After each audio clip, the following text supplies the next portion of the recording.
Alright, Spartans Elite, we have the takedown of Global number 23 there. 1595 on the points.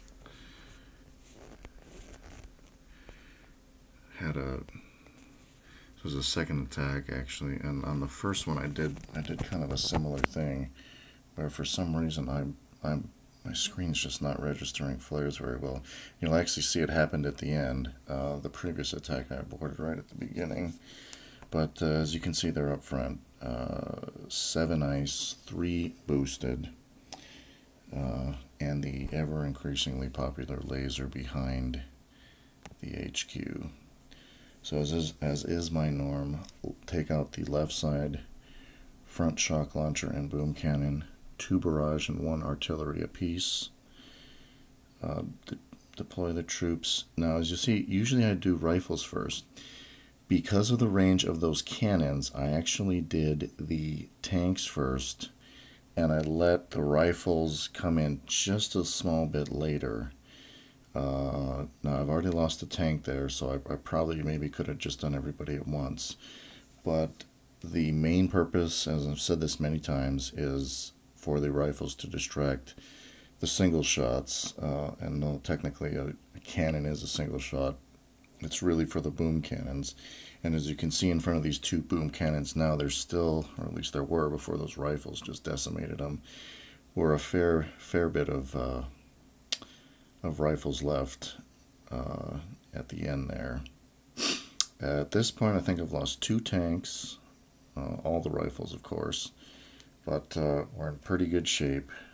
And yeah, if you're using TRM, guys, you'll just have to kind of see the more single shots are right on the shore, the more you're going to want to release those rifles first. In the case of this base, since there were things like sniper towers, which aren't really a super big concern to my boosted tanks, I went ahead and had a slight delay so that there would be more rifles available at the end there. Missed that shock, as you can see.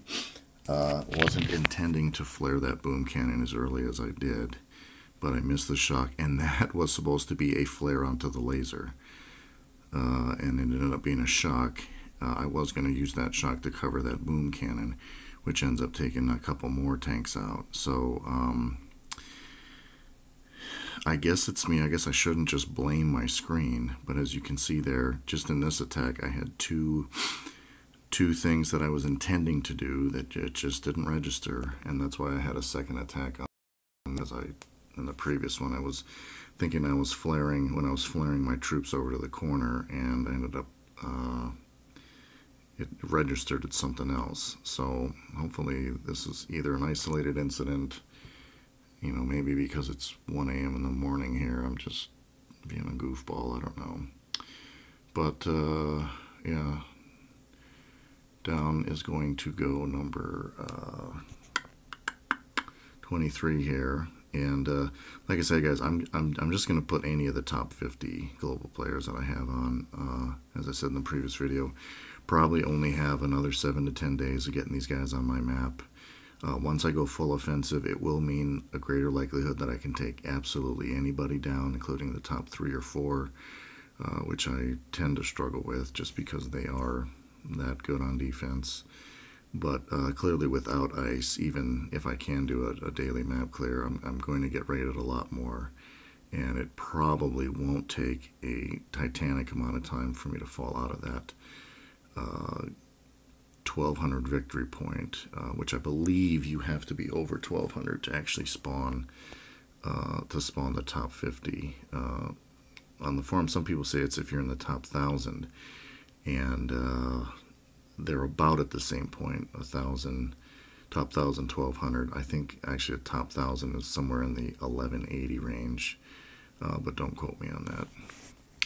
Okay, guys, more to come in the future. Spartans Elite, and I'm out.